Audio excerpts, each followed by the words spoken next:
Page number 20 पे आ जाओ। मेरे में तो 20 है। Importance of social infrastructure submit 20 है, 23 है। ओके, शुड आई गो? पक्का? ऊपर का इंट्रोडक्शन का एक पॉइंट मिलेगा, very important point. International monetary formula कहीं पे ये जो इम्पोर्टेंट सोशल इंफ्रास्ट्रक्चर उसके ऊपर का पढ़ा पे ऊपर एकदम IMF, International Monetary Fund and the World Bank. In the process, many of them face the problem increase the poverty, inequality and discrimination. मिला कहीं पे? Okay. What is the meaning of discrimination? भेदभाव, inequality, injustice. Okay. So thus in the 90s, United Nations called the member nation to carry out the structural adjustment program with the human face. Structure adjustment program ऐसा programme है जिसमें ये जो ऊपर के जो 3 problems है, पावर्टी, डिस्क्रिमिनेशन और इनइक्वालिटी, ये क्या होना चाहिए? वाइप अप होना चाहिए। ओके, पावर्टी, गरीबी हटाओ, वो गरीबी में से 1 की मात्रा हटेगा, गरीब हटाओ, ओके ना। इनइक्वालिटी, उसमें से वो तो उनको अभी भी लगता है कि इक्वालिटी है। और क्या? डिस्क्रिमिनेशन, भेदभाव। अपने ही देश में अगर हम एक राज्य से दूसरे राज्य में गए तो आप पराये जैसा रहते हैं, ना। तो जाके पराये जैसा रहते हैं। कुछ चलो हम लोग तो कुछ जगह पे तो ठीक है, कुछ जगह तो ऐसे हालात है, पुणे साइड चले जाओ, यहाँ पर मराठी पुणे साइड अगर चले जाओ तो वहाँ तो कुछ जीव भी समझते नहीं लोग, गिनते ही नहीं, एकदम तुच्छ है भावना रखते हैं लोग, ऐसा हालत है। जब अपने देश में ऐसा हालत है तो अगर दूसरे देश में जाएंगे तो हम लोग काट के मार के फेंक देंगे तो पता नहीं चलेगा। That is a discrimination. तो उसके नीचे तो दिया लगा UN came up with the millennium development goal in 2000। Underline करो, यूएन मतलब यूनाइटेड नेशन, मिला के So United Nations I came up with the Millennium Development Goal in 2000. Oh my God! 2000 तक आ रहे, ये सारे जो प्रॉब्लम है सॉर्ट आउट होने चाहिए। 2020 आ गया और कल बोला मैंने कि अगले 70 साल में भी प्रॉब्लम सॉल्व नहीं होगा। और ऐसा नहीं कि खाली इंडिया में आओ, जो ऐसा नहीं है, कभी ऐसा नहीं सोचना कि खाली ये प्रॉब्लम हमारे देश में ही है, क्या ना। ये प्रॉब्लम अमेरिका में भी देखोगे, वहाँ पे भी नक्सलवाद है, वहाँ पे भी अरे एक स्टेट से अगर दूसरे स्टेट में गए ना तो वहाँ पे कुत्ते की तरह दौड़ते हैं। ये सब देश का प्रॉब्लम है। तो आजकल प्रांतवाद हो गया। प्रांतवाद यानी अपने अपने लोकल एरिया के बारे में सोचो, ऐसा नहीं कहीं भी। अब वो बात तो लगी कहीं ज्यादा है कहीं कम है, लेकिन है सब जगह, है ना। ओके, आपके ऑब्जेक्टिव के लिए वेरी इंपॉर्टेंट पॉइंट है, नीचे आएगा ह्यूमन डेवलपमेंट, मिला कहीं पे लिया। उसमें नीचे आपको दिया रहेगा India was rank 130 in the 2018 the HD report among 189 with a score of 0.64। ये पूरा अंडरलाइन करो। was the praise the medium human development level। तो हम लोग 189 कंट्री जो ह्यूमन डेवलपमेंट में आते हैं उसमें हम लोग 130वें रैंक पे हैं इंसानों में। My God! और शर्म की बात यह है कि हमसे ऊपर श्रीलंका ऊपर है। श्रीलंका का ह्यूमन डेवलपमेंट इंडेक्स 0.74 का राउंड है, तो 0.64 पे है। प्राउड की बात यह है कि हम लोग पाकिस्तान से ऊपर है। बस पाकिस्तान से ऊपर है ना, बस ये हमारे लिए प्राउड की बात है। ये मैंने एक एस्पेक्ट बताया आपको, पर दूसरा एस्पेक्ट ये भी श्रीलंका इसलिए है कि श्रीलंका की आबादी 3 करोड़ का, हमारी आबादी 130 करोड़ पेपर पे है। अभी 2021 की गणना आएगा ना, अभी तो 2011 की जनगणना से 130 बार बोल रहे, 10 साल से बोलते आ रहे 130। अभी 2021 का ना 22 का किताब आने ना, 2022 का जब किताब प्रिंट हुआ ना, उसमें 150 करोड़ पार हो गया है, ठीक है ना। हाई पॉपुलेशन है। तो ऑब्जेक्टिव टाइप क्वेश्चन में in 2018 our HD number HD rank कितना था 130 आउट ऑफ 189 कंट्रीज, ओके, और स्कोर कितना था 0.64, ओके, ठीक है, मिल गया ये, ओके, इसको अंडरलाइन करो क्या। सो ह्यूमन डेवलपमेंट इंडेक्स आपने पढ़ा है 11th इकोनॉमिक्स, 11th क्या पूछ रहे था आप, HDI, PQLI, physical quality life index, human development index. इसमें अलग अलग होता है एजुकेशन, हेल्थ। अब एजुकेशन, बेसिक एजुकेशन, हेल्थ आपको 2400 calorie energy per day in the urban area and the rural area में 2000 कैलोरी एनर्जी जिन लोग को मिलता रहेगा वो सबका उनका कैलकुलेशन होता है, उसके हिसाब से देख कैलकुलेट है ह्यूमन डेवलपमेंट इंडेक्स नंबर। तो ये भी ह्यूमन डेवलपमेंट। फिर क्या आगे दिया हुआ है, इकोनॉमिक ग्रोथ है, improvement education system, health care facility and provision of basic needs, एडिका ह्यूमन डेवलपमेंट। अब इकोनॉमिक ग्रोथ जो होगा तो क्या आएगा, इकोनॉमिक ग्रोथ से क्या आएगा, जॉब क्रिएट होगा, जॉब से क्या आएगा, आमदनी बढ़ेगा। जब आपका इनकम बढ़ेगा तो आपका परचेजिंग पावर बढ़ जाएगा, और परचेजिंग पावर बढ़ जाएगा तो ऑटोमेटिकली जो हेल्थ फैसिलिटी है, ओके, तो हम लोग भी माधुरी दीक्षित की तरह बोलेंगे साल में 2 बार डेंटिस्ट में जाना चाहिए और दांत दिखाने चाहिए, ठीक है ना। तो हम लोग आगे ऐसे दांत चमकता था अपना भी, और अमिताभ बच्चन की तरह झूठ में जाके नाना बेटी में एडमिट कर दिया 15 दिन के लिए, पूरा परिवार सहित, ठीक है ना। So a productive workforce can be better utilizer of resources and contribute to the economic growth. Productive workforce, yes. Productive workforce मतलब ऐसे physically fit labour, productive workforce। अब मान लो अगर बाहर देश से हम लोग अगर कंपेयर करें तो बाहर के लोग 60-70 साल में भी फिट, उनका जो रिटायरमेंट एज है, जापान में रिटायरमेंट एज 80 है, और हमारे देश में 60 तो है किताबों में, लेकिन 50-55 जाते जाते उसके बाद उसके काम करने की कैपेसिटी आधे से भी कम हो जाता है। वो तो 5 साल कैसे खींच के लेके चलना है, क्योंकि अपने 60 का लाइन टच करना है। उसके बाद PF मिलेगा ना तब रिटायरमेंट तब। जो जापान में 80 ईयर्स है, यानी हमसे 20 साल वो एक्स्ट्रा काम करते हैं। हम लोग 60 में रिटायरमेंट है, 60 तो रिटायरमेंट को तो छोड़ दो, करने को है, अदरवाइज पब्लिक का अगर फिजिकल बोलो तो 50 साल तक ही बहुत हो गया इंडिया में, हमारा फिजिकल फिटनेस बहुत लो है, we are less productive workforce है।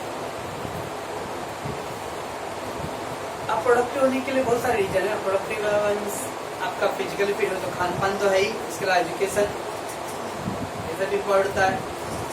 नहीं पढ़ा लिखा रहूँगा तो मैं वैसे दिमाग की तरह मैं छीनने के लिए हाथ बढ़ाऊंगा, पढ़ा लिखा रहूँगा तो अपना मेहनत करके कमाऊंगा खाऊंगा। नेक्स्ट है positive externality, it mean the benefit enjoy by the third party as a result of the transaction. Third party, ऐसा कौन सा वर्क नहीं है जो बिना एजेंट के होता हो, सारा काम एजेंट के थ्रू ही होता है। Education, healthcare, family welfare services provided to the social media with a positive externality. This service not only benefit the targeted beneficiary but also the social as a whole, society. एक अच्छी society है, यहाँ पे सभी लोग educated है, health care facility अच्छा है, तो ऑटोमेटिक पूरा सोसाइटी क्या होता है, ग्रो होता है। Quality life, it refers to the state where the general and being of the individual society, क्या आम क्या खास, सभी लोगों को सर्विस प्रोवाइड हो रहा better, It indicates the life satisfaction from the health, comfort, education, income, family, social, religious, and psychological condition. Health facility, comfort मतलब आरामदायक जिंदगी। आगे दिया education, income, family and social, religious, और सबसे बड़ा साइकोलॉजिकल, मेंटली। अब मेंटली 50% पुअर लोग इस समय अभी आज भी एक एक्सीडेंट के ग्राउंड से फोन किए, सर सुनने में आया लॉकडाउन होने वाला है, तो सही बात है क्या, सोच रहे आए कि नहीं आए। ठीक है, साइकोलॉजिकल प्रेशर। एक बिल्डिंग में रहने वाले बड़े बड़े लोग सोचते हैं सर लॉकडाउन 4 महीने लगेगा, 6 महीने लगेगा।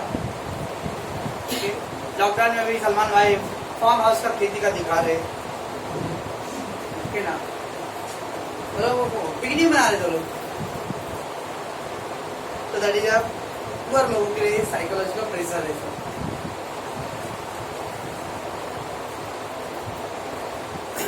प्रोडक्टिव एफिशिएंसी,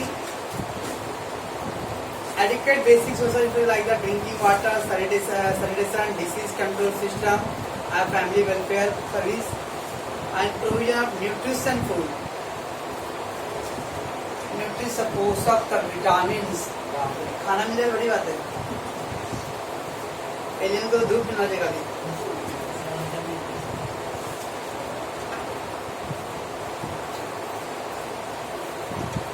नेक्स्ट क्या, better utilise resources, yes, skill development. अगर आपके पास स्किल है तो जैसे अभी लॉकडाउन था हमारे लिए भी, लेकिन मोबाइल के थ्रू ऑप्शन कर लेंगे, चलो कुछ तो करेंगे, बैठना तो नहीं है। नहीं तो फिर हम लोग को भी, हम तो तीनों भाई एक ही लाइन में थे, तो हम लोग को भी वही अप्रैल में हम लोग को भी फोटो आता टीवी में, पैदल चल रहे परिवार के साथ गाँव में। सो अगर आप एजुकेटेड हो, स्किल आपके पास है, स्किल है तो कहीं भूखा नहीं मरोगे आप, क्या वो जिस फील्ड का भी आपको स्किल है तो, है ना। बढ़िया, तो आपका अगर स्किल है तो आप अपने रिसोर्सेज का क्या करोगे, सही इस्तेमाल करोगे। Education institute promote the research and development which play a very important role in the improving the resources utilisation. Yes, अगर आपका इंस्टीट्यूट वोकेशनल कोर्स है, प्रैक्टिकल ट्रेनिंग, कुछ नॉलेज है, तो आप रिसोर्सेज का बेटर इस्तेमाल कर सकते हैं। ओके, तीसरा पॉइंट क्या था, सोशल इंफ्रास्ट्रक्चर है। आपका ये पॉइंट ऑब्जेक्टिव टाइप में कैसा रहेगा, dash is a part of the social infrastructure part, ये आ सकता है। वो एचडीआई वाला तो कंफर्म रहेगा।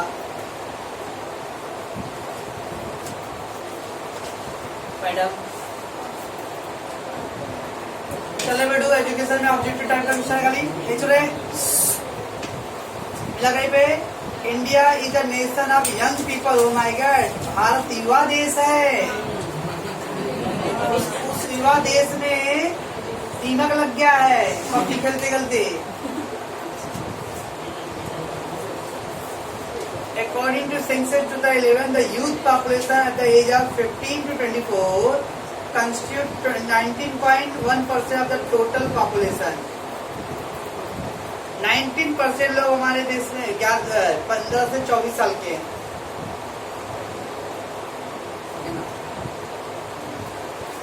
15 to only 24. This is a young blood जो कुछ काम के नहीं, चुभ रहा होगा कुछ काम के नहीं, ना तो इनको प्रैक्टिकल नॉलेज है। पापा बोल देंगे बैंक भेजेंगे, क्या करना है वो नहीं मालूम, खाली मोबाइल चलाना मालूम उनको। ओके, अब एक किस काम के मालूम है, अंडरलाइन कर रखना। As per the 2011 census 15 to 24 age कितने परसेंट इंडिया में यूथ है, 19.1। And 2020 this will be reached, और 2020 अभी आ गया, इट विल रीच टू 34.33%। अब जिस देश में अगर 100 में से 34-35 पढ़े लोग अगर आपके कल 15 से 24 साल के हो, तो वी कैन इमेजिन उस कंट्री का कितना ग्रोथ होना चाहिए था, देख लीजिए कितना ग्रोथ हो रहा है। ओके, चलो बस इसको अंडरलाइन करके रखना था। चलो मैं आगे नीचे इधर पे दिया रहेगा, India is committed the United nation the millennium development goal and the education for all. मिला पे तो ये यूनाइटेड नेशन ने मिलेनियम डेवलपमेंट प्रोग्राम, उसमें आज गवर्नमेंट ने क्या किया, उस क्योंकि इंडिया क्या है, India is one of the member of United nation, संयुक्त राष्ट्र संघ का सदस्य Bharat. Okay, it's a member of United nation, because member है तो मिलेनियम डेवलपमेंट गोल का एक पार्ट इंडिया को भी करना है। तो इंडिया का क्या पॉलिसी है, education for all. Okay, underline करना इसको।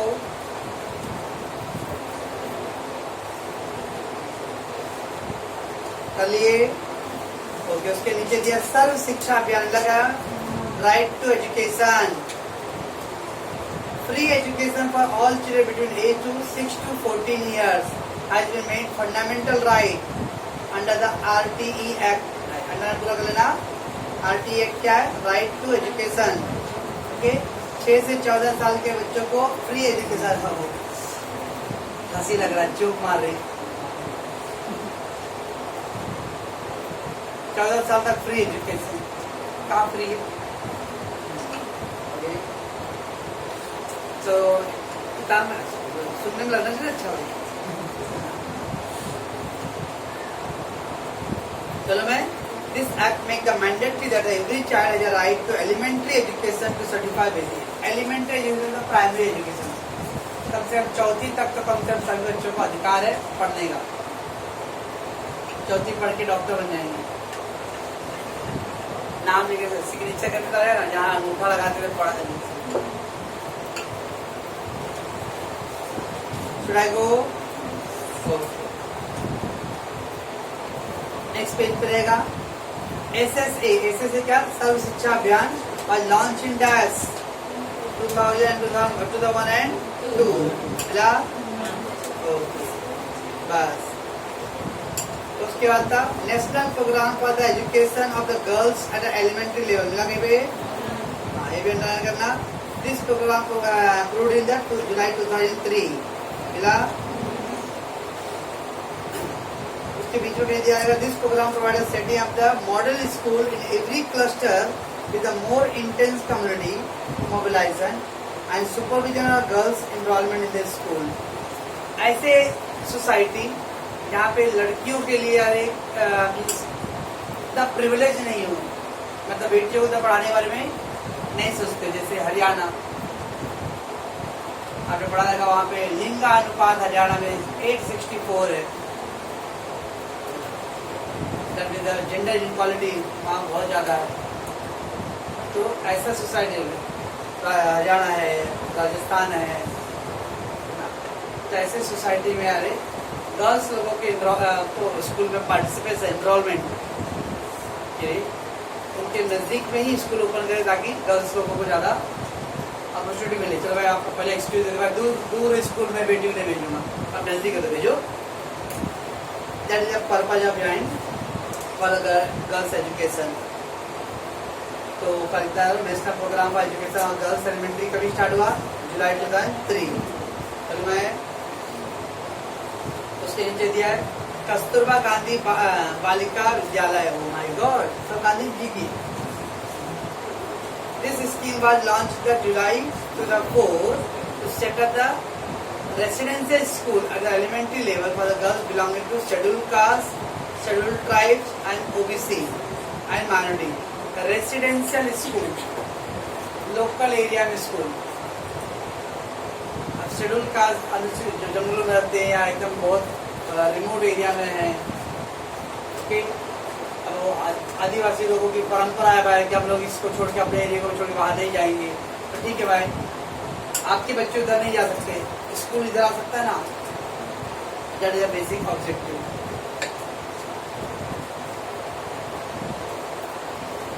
अंडरलाइन कर लेना, कस्तूरबा गांधी बालिका विद्यालय किसके लिए था, belonging to scheduled caste, scheduled tribe and OBC and minorities. मिला। It is implemented educational backward block where the rural female literacy is below 30%. ऐसे यहाँ पे फीमेल लोगों की जो शिक्षा है 30% से कम है। Should I go? It is a fundamental cost sharing between the center and state government 75 versus 25% करना, और इसका जो भी खर्चा आएगा उसका 75% central government and 25% state government provide करेगा। हो गया? Okay. Then point number 4, national programme for mid day meal school. Mid day meal खिचड़ी है ना, दलिया। The centrally sponsored midday meal scheme was revised and universalized at the primary level with effect from September 2004. Primary level पे कम से कम purple था, ठीक है बच्चे अगर आपके जो एकदम पुअर हैं तो चलो भाई पढ़ने के बहाने से घर पे आएंगे, या ना पढ़े खाने के बहाने से घर स्कूल में आएंगे तो एटलीस्ट कुछ तो सुनेंगे देखेंगे पढ़ाई का, तो उनका जैसा हालत भी नहीं रहेगा और पढ़ाई भी हो जाएगा। इसका टमाटर खा की हालत हुआ है।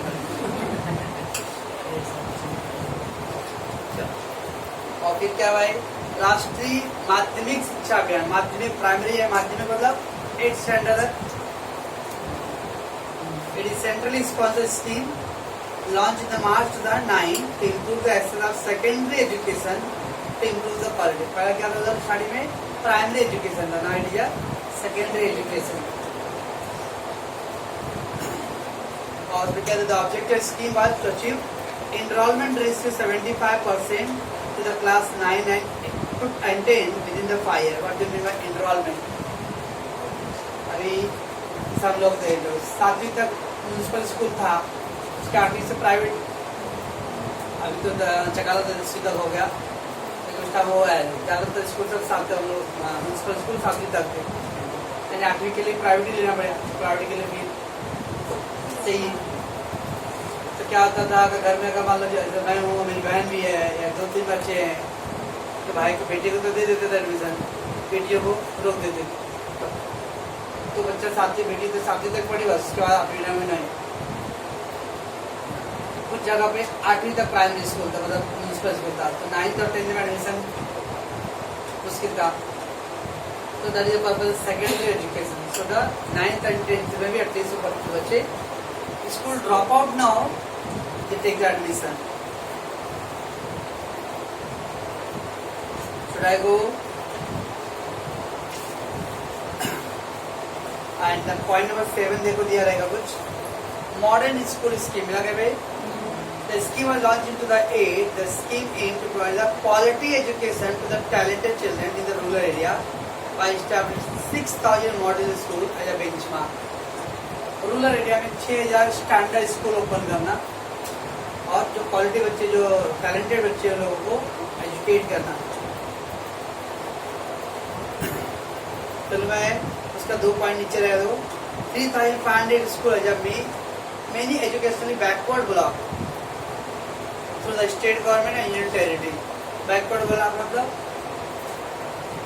अति पिछड़े स्टेट जो है या मतलब रीजन वहाँ पर। And remaining 2,500 school under the public private partnership PPP model.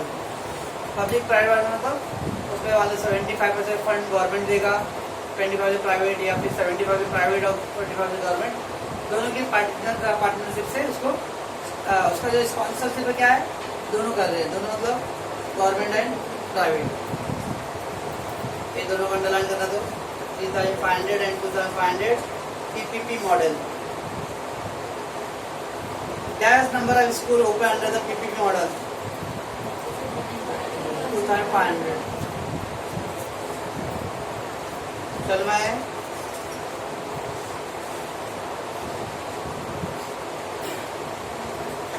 Next page पे आ जाओ।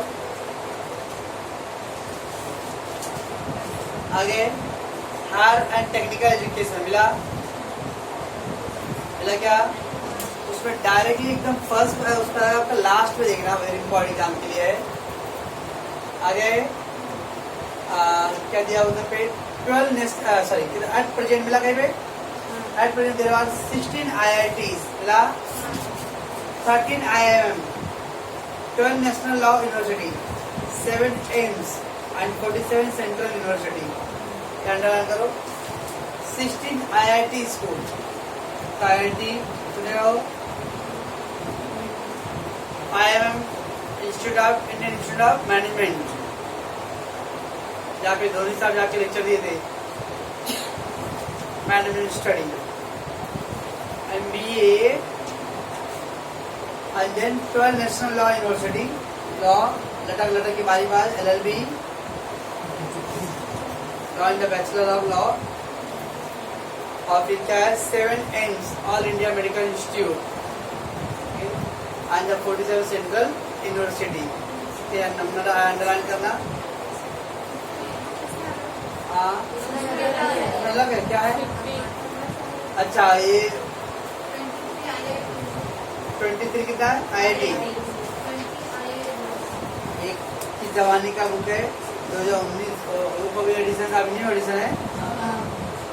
ठीक है ओके। कितना 23 IIT है, 20 ओके, 23 नेशनल एम्स 3013 और ठीक, बस ये सब को एक बार रीड कर लो तो। मैडम जी, ओ मैडम, शुड आई गो?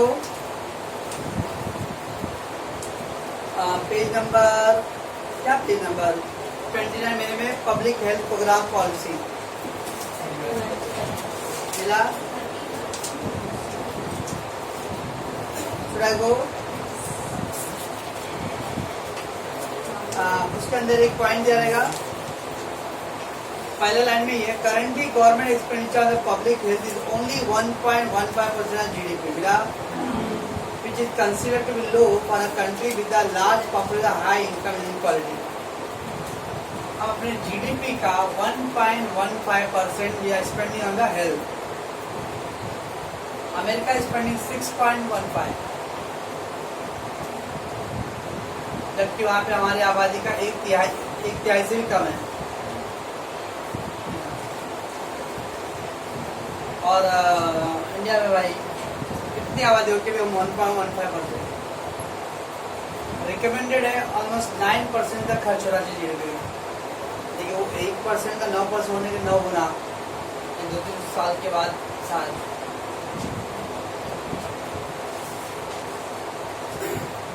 चलो आगे।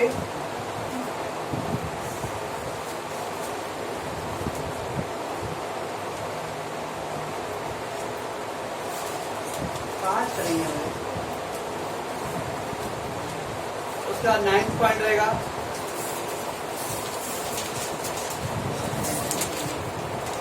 लगे 9th point, national health policy 2017 लगे the goal to achieve the high possible level of well-being for the all age, क्या increase the life expectancy to 70 years by 2025। Life expectancy, जीवन आयु योजना means कम से कम minimum कितना उम्र जीना चाहिए? तो दैट इज 70 ईयर्स 2025 तक। अभी 2021 चालू है, रियल में 64 अभी है, 4 साल में 6 साल बढ़ा लेंगे। यहाँ सब लोग बूस्ट पियो भाई, कॉन्फ्रेंट पियो। रियन मारूंगा मैं आपको, आज का मास्क खुला है, हटे दे इसको भाई, पूछा नहीं भाई इसको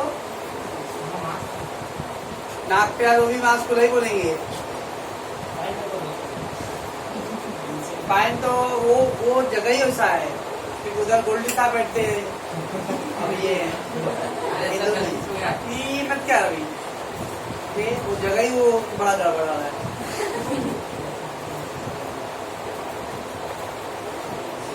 सब बात सुनते थे। तो वो एक वो मैडम साहब है, डीमार्ट के अध्यक्ष है, इसलिए वो बात इधर मुड़ा इधर नीचे, इधर मुड़ा इधर नीचे होता, बाकी सब पेन करते थे। तो जगह का भी आप पा गए हो।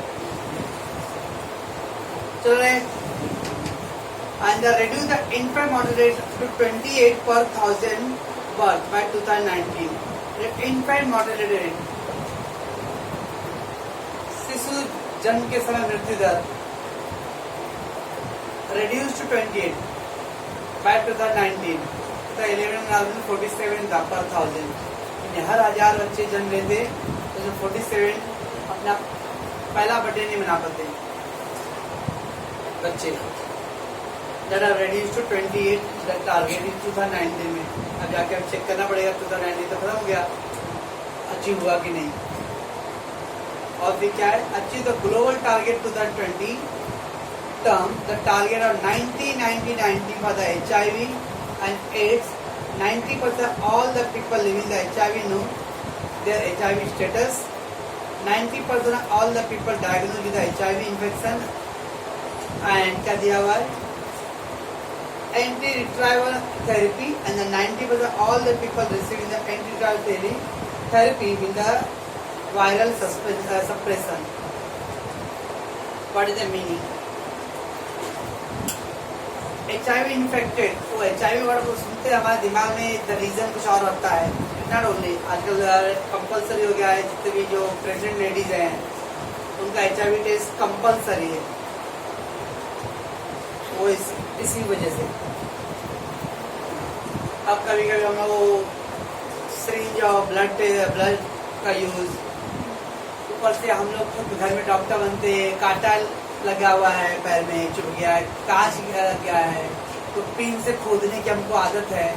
अब वो पिन जंग लगा रहेगा ना तो भी HIV इन्फेक्टेड होएगा। ऐसा नहीं कि खाली तो क्या वो सैलून में एक ही इस तरह का यूज करते रहो, तो ये नंबर ऑफ रीजन है। So that's why they give them 90, 90, 90, 90 दिया है। Plus 90% all the people living with HIV no guarantee, means जो लोग आ रहे, जो भी पब्लिक है, एटलीस्ट सभी लोगों को, एटलीस्ट 90% लोगों को तो एटलीस्ट उनको मालूम है कि हाँ मेरा HIV स्टेटस क्या है, यानी मेरे ब्लड टेस्ट, ब्लड ग्रुप क्या है आपका, A ग्रुप, B ग्रुप। तो ऐसे यारे HIV स्टेटस भी लोगों को अपना मालूम होना चाहिए। बाहर देशों में कंपल्सरी उनके ID कार्ड में, जैसे हमारे देश में ब्लड ग्रुप आया कंपल्सरी करेंगे ID में होता है ना, वहाँ पे HIV की स्टेटस कंपल्सरी होता है। और अब तो कंपल्सरी है कोरोना भी है ना, कार्ड पे आना चाहिए पॉजिटिव की negative. And then the 90% all the people diagnosed with the HIV infected receive the sustained help। और जो लोग को अगर HIV है तो लोगों को तो दिया है क्या दिया हुआ है, एंटायर वायरल थेरेपी, वो है HIV का ट्रीटमेंट। तो लोगों को अगर वो इन्फेक्टेड डायग्नोज मालूम पड़ा, मतलब टेस्ट में मालूम पड़ा है, तो लोगों को ट्रीटमेंट प्रोवाइड होना चाहिए कंपल्सरी। और नेक्स्ट 90 क्या है, 90% all the people receiving the antiretroviral therapy will have the viral suppression। और अगेन 90 जो लोगों को थेरेपी मिल रहा है ना, वो लोग वायरल सप्रेशन, कम्युनिटी ट्रांसफर, अभी वो कोरोना हो गया डिसीज, तो ये ट्रांसफर किसी और को तो नहीं कर रहे ना, तो that we have to check that. जैसे मान लो अभी ब्लड डोनेशन हो रहा है कैंप, अगर आप किसी बीमारी से घर से बुखार, निमोनिया, सर्दी में, मेरे को सर्दी हुआ था, नहीं जो लॉन्ग टर्म डिसीज है, जैसे थायराइड है, बीपी का बीमारी है, शुगर का बीमारी है, ऐसे लोग ब्लड डोनेट नहीं कर सकते। तो दैट इज 90 का टर्म लगा। तो ये था 2017 हेल्थ पॉलिसी, इसको आप एक बार रीड कर दो, ये ऑब्जेक्टिव के लिए इम्पोर्टेंट।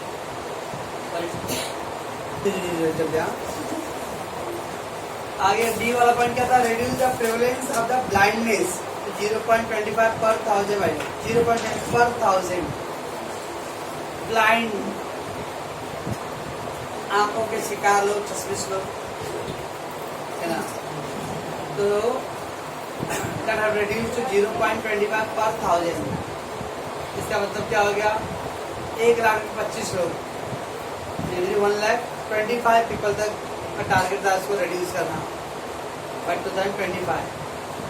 और एक तरफ increase the health expenditure of the government 2.5 by 2025. अभी हम लोग क्या 1.15 पढ़े थे, है ना?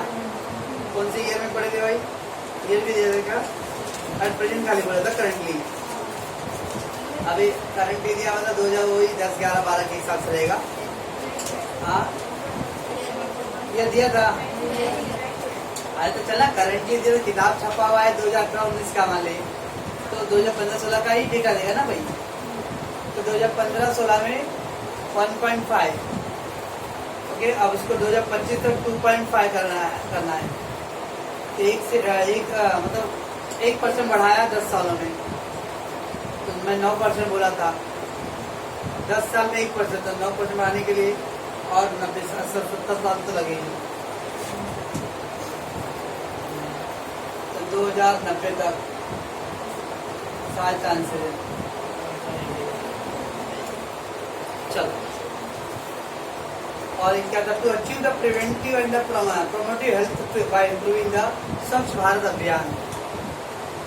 यस, इसका कुछ हद तक खासकर गाँव साइड में शौचालय जो मेजर इशू है, तो एक कुछ हद तक इसका हेल्थ पे इम्पैक्ट पड़ा है ना. तो स्वच्छ भारत अभियान अंडरलाइन करना, to achieve the preventive and promotive health to improve the environment through the Swachh Bharat Abhiyan. Okay, और आगे क्या दिया? Substance abuse prevention programme. Abuse prevention, औरतों को घर में दहेज के लिए प्रताड़ना करना, घासती छिड़क के मार देना कि ना, दहेज लेके आओ. एंड द वुमेन एम्पावरमेंट,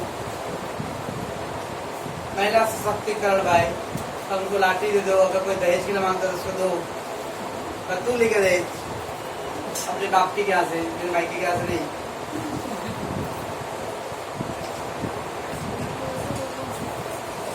चलिए हर जाना ना. चलो,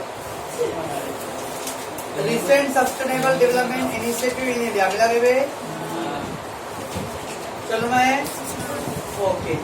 India has made the remarkable achievement in terms of economic growth since 91. Yes, बहुत सारे फील्ड में ऐसा नहीं क्या, मतलब कभी कुछ बच्चे हैं, अब उसके अंदर हमेशा आप क्रिटिसाइज ही करते रहोगे, नुक्स निकालते बैठोगे, तो और डिमोरल होगा. तो कुछ तो अच्छा ही होगा, तो उसको पॉजिटिव दे दो. तो सेम डर है इंडिया भी. ऐसा नहीं कि हर फील्ड में हम खराबी किए हैं, बहुत सारे फील्ड में हमने अच्छा भी किया. अमेरिका 1764 में आज़ाद हुआ है, तो उसके आज़ाद होकर 250 साल हो गए, तो आज वहाँ पहुँचा है. हमारा तो आज़ाद होकर अभी 72-70 साल ही हुआ है. तो 250 वर्ष से हम लोग 72 साल, हम लोग से 4